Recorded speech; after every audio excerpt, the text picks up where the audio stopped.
Dana otonomi khusus atau Otsus Aceh akan berakhir pada tahun 2027 mendatang.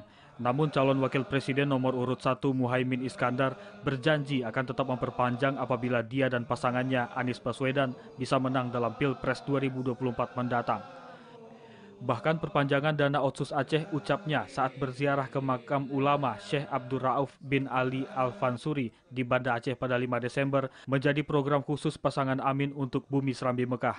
Karena Otsus menurutnya menjadi kebutuhan proses penguatan kemajuan masyarakat Aceh. Ketua Umum Partai Kebangkitan Bangsa tersebut menekankan agar dana Otsus harus dipastikan benar-benar sampai ke masyarakat. Untuk itu dia berjanji tata kelolanya akan dikontrol dengan baik. Supaya langsung dinikmati rakyat. Betul.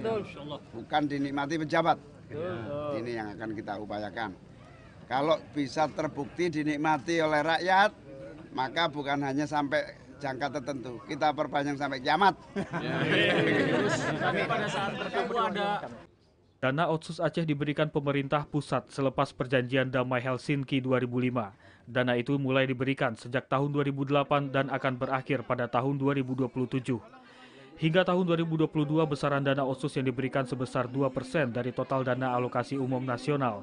Namun mulai tahun 2023 hingga 2027 berkurang menjadi 1%. Dari Banda Aceh, Afrizal Rahmat, Kantor Berita Antara mewartakan.